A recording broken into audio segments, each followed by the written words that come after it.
up, just a few weeks ago and said, and I want us to be very, very clear on one thing, and I need help from media partners with integrity. I really need help. This is not 4,017 cases. They're incident reports, which I pledged. I said any incident report that had a sexual assault connotation on there, I didn't want to leave not one victim behind. I made that promise, and I said that we would go and look at each report. This is the process that we have. As the mayor stated, 5 locations with over 100 investigators all around our city, 7 days a week. That's what's happening. We have reviewed, and let's go back to the sexual assault incident reports. Of the 4,017, and just in a few weeks, we have reviewed over 3,100. Now, what's the process behind us? And I got Chief Tien, thank you, and thank everybody. Those officers sitting back there and investigators, thank y'all for what you do. 5 locations. The process is, you open up those reports, you review them. If it does not fit the element of the crime or it was improperly coded, we can close it then. But that doesn't happen until you reach out and you make contact with all of the complainants. So this is just the first line. You review it.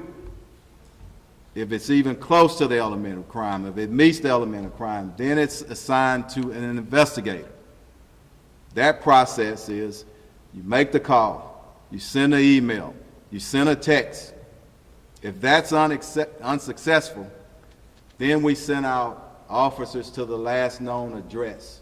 I think everybody deserves that, and that is the respectful thing to do, and we'll continue to follow that through. To this date, we've completed 752 home visits of the last address. Now, you may ask, what's the stats, and we don't have that right now. We just have general numbers of what we've done until we get a chance to talk to these complainants and get them that respect that was lost on the front end with some of them because it's improperly coded, and some of the cases were put aside. And y'all know how I feel about that. You know how most of our employees with the Houston Police Department feel about it. As the mayor said, you tell people why, we're investigating why, and you fix it. And most importantly, you tell people how you're going to prevent it from ever happening again. And this team that's assembled today, the team behind us, that's how we're going to move our city forward. Let me speak to, as my mayor did, our mayor. Staffing. We cannot. I just left all the leaders of our agency just before I came here over at headquarters. I promised them the mayor was committed, and I, as the chief, am committed to talking about staffing.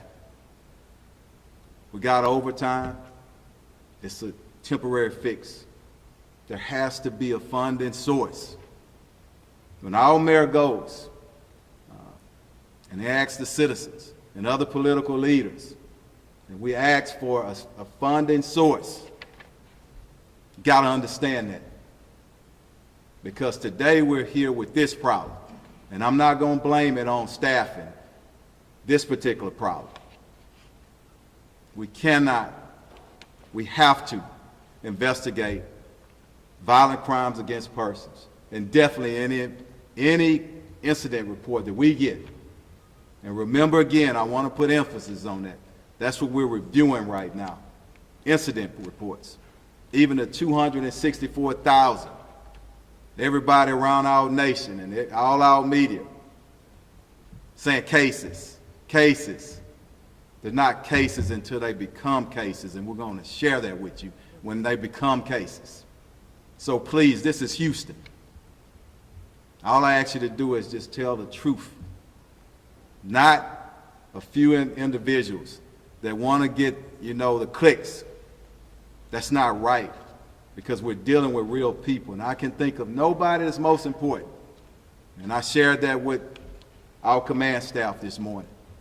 Nobody's more important than those survivors, true survivors, their families. That's who I'm concerned about.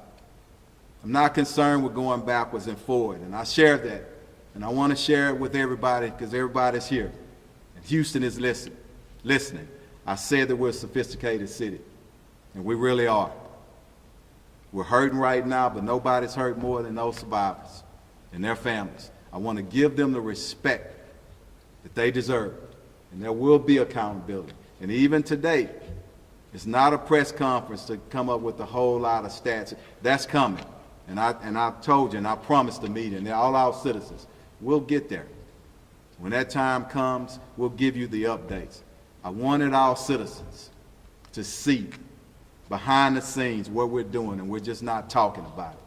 We're serious about it. It's going to take a little bit of time to go through 8 years of incident reports. 8 years. I want to close, and I'm going to bring the Houston Area Women's Center up.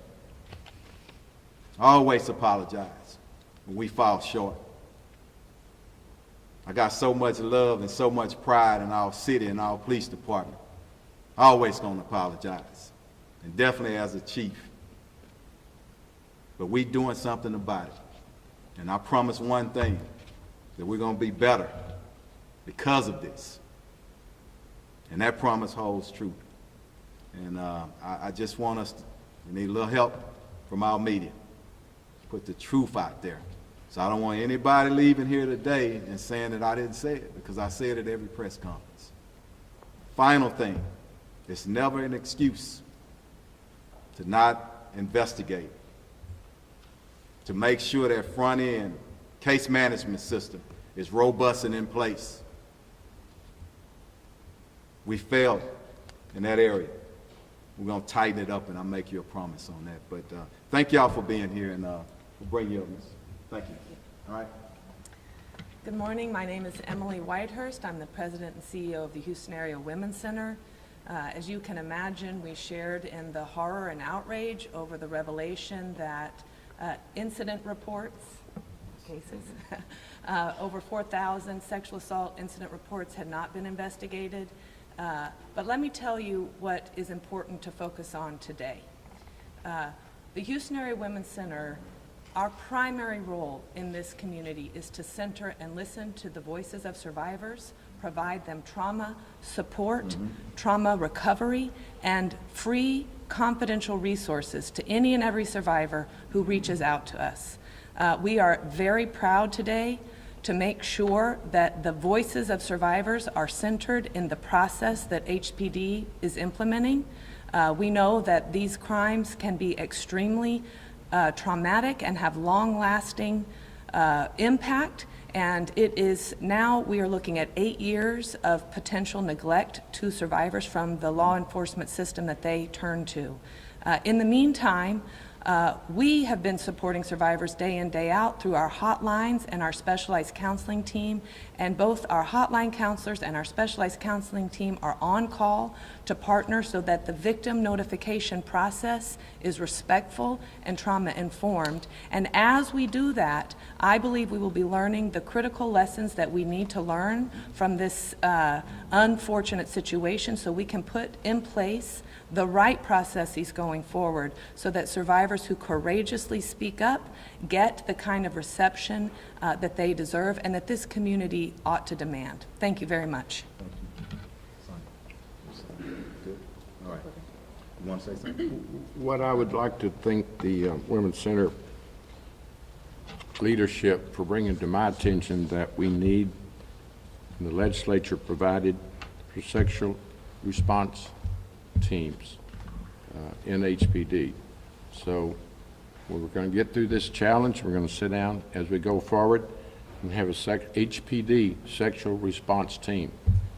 It'll be their highest priority. They'll be trained and sensitive to respond to incident reports in a real-time situation. So thank you, and I want to thank them for being here for providing the input and the advice and counsel. And they will, as all Houstonians, hold us all accountable with our transparency and our accountability of how we got in this mess, certainly how we got out of it, and how we prevent it from happening in the future. Any questions of any of those standing before you? Mrs. Brown? No. Good. What were some of your takeaways from talking to the folks back there? Their hard work, their commitment, and their dedication. They're fired up. You know, it takes a special person to be a certified peace officer. It takes a certain person to be an HPD officer. You know how I feel about public service. I think it's a calling. And I'm not talking about folks that are on the ballot. I'm talking about, quite frankly, each and every one of you, certainly our officers. We all have a duty to make this world a better place. I just don't think, unless you've really been around police officers, what it does to their families, to their lives, they have to want to be a peace officer. Captain Holland's wife, Delinda, was my secretary back in the 70s. Her first 8 years out of high school, I watched a patrolman's wife come to work each day, stressed out because of his job. Then he went to homicide. And my secretary, married to a homicide young officer, would come to work barely awake because he didn't get home to 4 because he was working a case all night long. I don't think we realize the dedication of police officers, and quite frankly, they know how I feel. And that's the reason our morale has so improved since I was sworn in, and it's only going to get better. But two things: we owe them support. Make sure they have the resources and the staffing that they need. Then we got to hold the bad players, actors accountable. We cannot continue to arrest violent repeat offenders in Houston-Harris County. We'll be speaking out on that as we go forward, but I know for a fact officers are arresting some of the same violent offenders over and over, and that's got to come to a halt. We're going to address this, and we're going to be better, as the chief says. We're all learning. We're all realizing that we've got to probably be more inspective of our own operation. We've got to do our own reviews. It is unbelievable that this coding started in 2015. I mentioned the other day, I've been chairman of criminal justice the last 30 years in Austin. Do you know how often I meet with police officers, their leadership, the rank and file, and their union? Not one person in the last, since 2015, have mentioned it. I get every kind of indication in Austin, as chairman of criminal justice, something's broken. No one brought it to our attention. And it's a huge organization. I've challenged the chief and his command. I've talked to previous chiefs. How did this exist without your knowledge? It was kept from us. It was a code that no one really broadcast or shared. Well, it has been now, and it's stopped. It'll be corrected. People will be held accountable. We'll be transparent. But most importantly, the victims, the complainants are going to be contacted. If at all possible, we're going to respect their privacy. Some have moved on in their lives, and we're going to respect that if they haven't revealed it to their current family or their parents or even their children. It takes so much courage, and thank goodness for the Women's Center and others that have taken the calling of public service that I mentioned, and they're going to be stronger. We're going to get them additional resources, and this is something that's a challenge, but we're up to it, and we're going to be very transparent. Mayor and Chief, this is a question for the two of you. What's your response to Governor I'll be glad to speak to that. The worst thing we can do, as I stand before you today, is politicize this. The victims deserve better. Our rank and file HPD officers deserve better. Houstonians deserve better. We understand the seriousness of this. You can't say it any stronger than I have.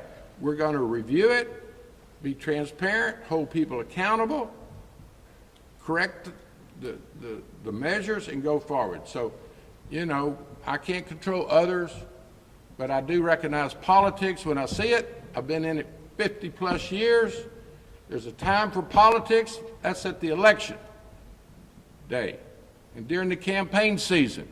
Now it's a time to serve and work and protect Houstonians.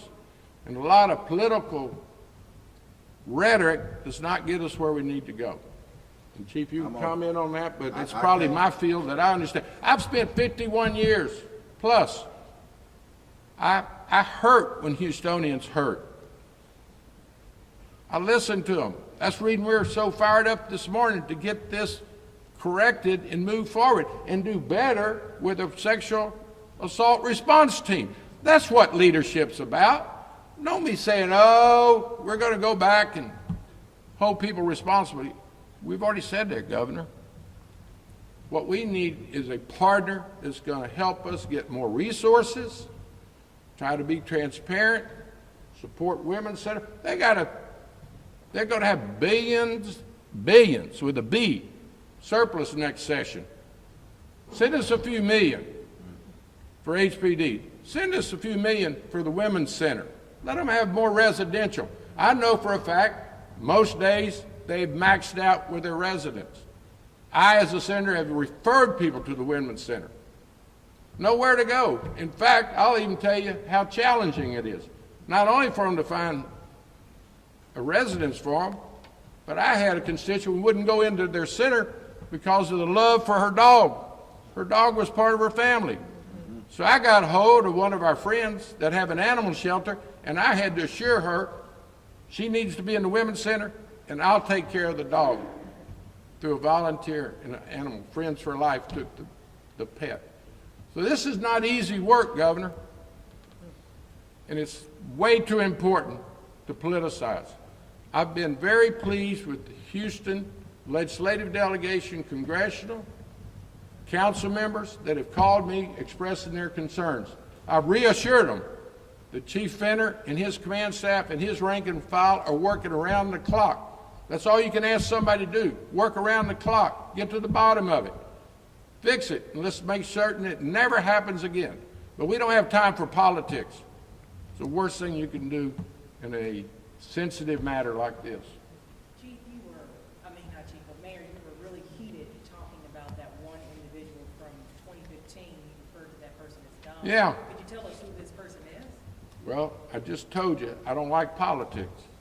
This is not a time for them to be naming names. I'll leave that to the investigation that's going forward. It's an active investigation. We're going to review. It's an internal affairs investigation. Yes, people need to be held accountable. The dumb person that came up with that code without sounding an alarm. I want my police officers and my chief and my command staff to say, we need help. And don't be, having previous administrations going around saying, oh, one save Houston. Let's do a buyback. They ain't the first crook turned in his gun at a buyback. We got to have results. We've got to be transparent, and everyone's got to do what I'm doing. We've got to have additional resources. We cannot have fewer officers today than we had 25 years ago. I want this sexual assault response team. I need resources to make that be the team that Houstonians and survivors deserve.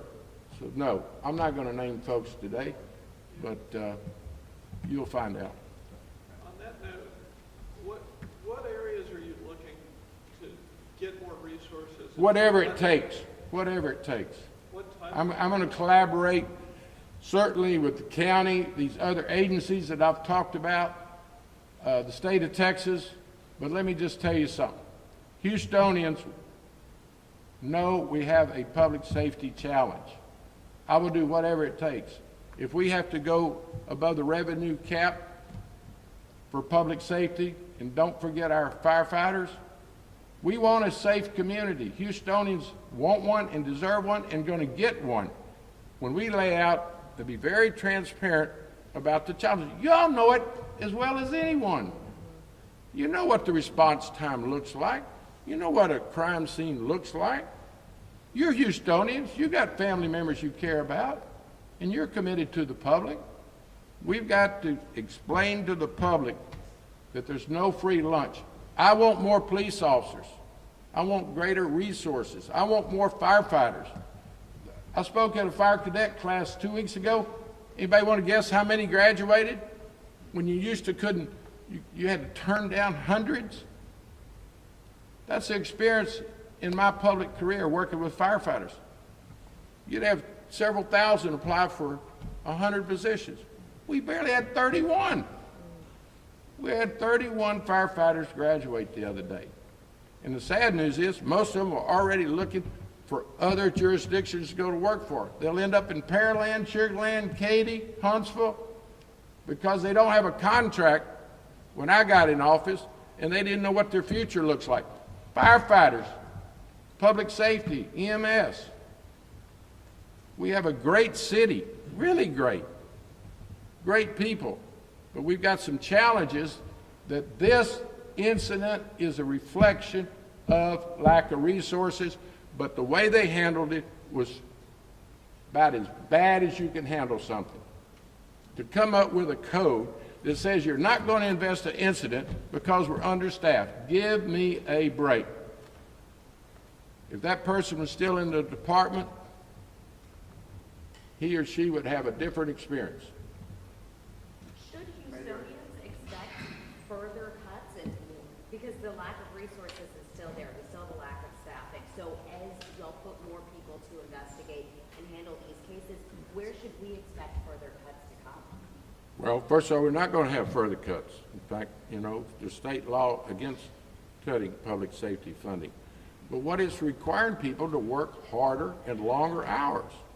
And that's where you've got to be a friend or family member of a police officer to know what that does to that individual. It's such a thing as called burnout. And I know some really fine officers, I could start naming them, that say, I just can't do it anymore. I got a sergeant friend that was in homicide and couldn't handle the baby killings. She just said, I can't do it. I'm going back on the streets. Next thing I know, this person says, I can't handle it. One of the other sergeants, about 6 years ago, was hit by a DWI driver on the North Belt. A sergeant at a scene was hit by a DWI driver, and his body parts went everywhere. This friend of mine said she had to get a garbage bag to start picking up his arms, legs, and body parts. She has mental health issues, and she's no longer a member of HPD. Folks, this is dangerous, challenging work. I think we ought to have 2-person patrol cars. I can go on and on. I think we need to get after the violent offenders like never before.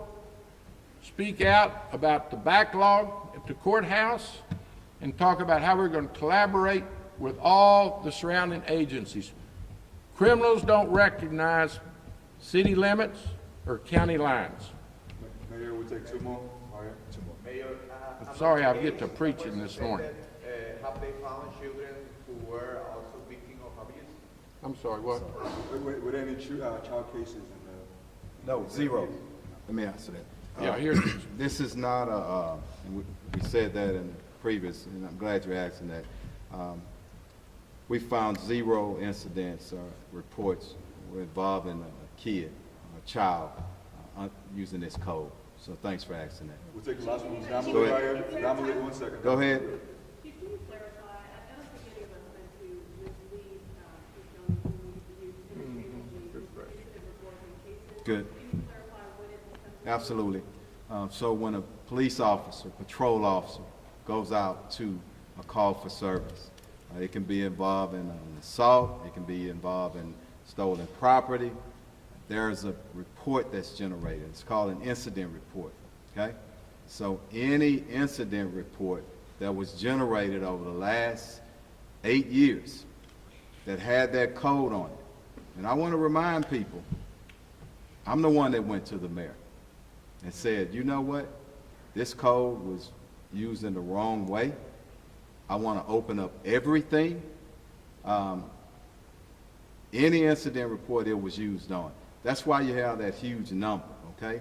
But once it goes to an investigative unit, they look at it. Does it meet the elements of crime? Does it require additional investigation? Some of them didn't. They left them in the stack. So, in being thorough, transparent, and giving their respect to all the potential victims, and definitely the true survivors, I said we are going to look at all those reports.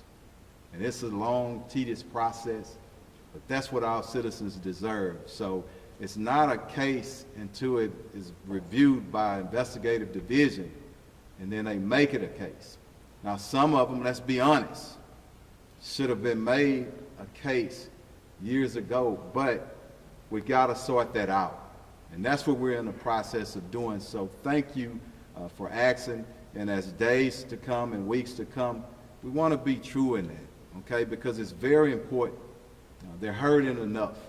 And to answer your question, how I feel about, I'm so focused on the victims and the survivors and giving them the justice, I don't even really see any of that stuff. I want accountability. I want us to work our way out of this. And I want us to assure the public, not just talking, that this will never happen again. And other agencies, and the beauty of pain, other agencies in our county, in our area, around the nation, they're checking the back end of the coding process. That's the win. And I don't ever want us to forget about it, because if we can prevent another department, another group of whoever is responsible, and I will not get ahead of the investigation. We can prevent that and help them clean it up. That's the goal. And that's the good news. Go ahead. I don't have a time frame on it. I want us to be thorough. The biggest mistake we can have to occur if we move so fast through this thing just to make people feel good. I want our citizens feeling better, but I want them having the confidence in us and building back the trust that we're going through this process. I wish we could finish everything up like yesterday, including our IED investigation. And when we ask about names, and I respect all questions, I'm not going to drip information. It doesn't help anyone. Let that investigation goes, and I promise transparency.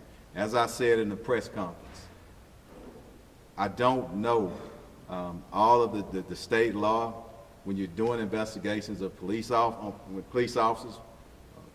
Code 143 is what we go by. Whatever we can release. And I'm so glad that the mayor has an independent panel that's looking at it. That lends credibility. And it's also a third eye, if I can say, helping us to get to where we need to be, including our partners. And this is, to me, personally, these are the most important partners right here, standing to my left. Because they are the experts. What we should do, how we should investigate, how we should respond. Those are the most important. One final question, y'all, and we're going to get to work, because they need to get back to work, and they're normally not this quiet, but yeah. Go ahead. Are those officers being pulled from, and is that causing any issues with whatever cases or things we need to get done wherever they're usually stationed? They're not coming from patrol, call for service loop. We still have to police our citizens. And I want to say this too, and to the criminals, because they look, and they listen, they look at the news. Don't think that this is an opportunity to run ragged in our city. That's not going to happen. We got the same amount of patrol officers out there, and crime suppression teams are out there. So remember though, the biggest thing is we're short, and we're working on that. And you have to prioritize. And I made a promise. If I got to pull from other investigative divisions, if I got to pull from community service, if I have to pull from our DRT, a lot of those people have training to be investigators. That's what we're going to do, because I told you, no sideshow with me. I'm laser focused on making these victims and these survivors whole. Whole. So thank y'all. Thank you very much. Thank you for coming. Yes, Sonia, go ahead. Yeah. Yes, absolutely. I just wanted to say hi everyone. My name is Sonia Corrales, and I'm the Deputy CEO at the Houston Area Women's Center. And one of the things that I was just thinking about is how sexual assault and domestic violence are both crimes that are very underreported. So people don't come forward already, right? It's already difficult enough because, as we've already stated, it's very traumatic. And we want to, again, uplift those voices. But if you're a survivor of sexual assault or domestic violence, what we want you to know is that you are not alone. Yes. It is not your fault, and help is available. Please come forward. We do not want to continue to silence this crime, and we do not want you to live in silence either. Please come forward. Help is available. The Houston Area Women's Center has a 24-hour hotline. We have counseling. Houston Police Department has a pretty robust victim services unit. Please come forward and report your crime, or come to us if you do not want to report, or either. Thank you. Thank you guys, appreciate it. Yes. Thank you. That's a perfect How do ending. you Go ahead. restore the confidence of some of these victims in the police department based on what's happened here? I mean, how do you encourage the victims to come forward and share when, you know, they could have been told, this isn't a case, sorry? Yeah. So one of the things that we do at the Houston Area Women's Center, and work very closely with the Houston Police Department, is help survivors navigate those systems, right? So one of the things that we know, just based on our research, based on other task forces that we sit on, is that we ask always survivors what they think. And one of the things that they've always mentioned is, we want an advocate. We want an advocate by our side. And so working alongside with the police department does mean that. It means that they're connecting survivors to resources. It means that we are allowed to come in and help and work with the victim services to help those survivors navigate those systems. The other thing that the mayor briefly mentioned is that Harris County does have a sexual assault response team, and part of that response, not only helping increase the victim safety overall and just community safety, but also there's accountability, not only of the person who's committing the crimes, but also of systems, right? So how are we holding each other accountable? And one of those ways is that we are reviewing cases, and we will review those cases so that those systems are held accountable. So are you Final aware of any question. survivors from any of these cases that have been reviewed so far? Oh, we don't have that information. Yeah. Okay. Thank you, All guys. right. Thank y'all. Thank you. Thanks for being here. Thanks, team. Thank y'all. All right.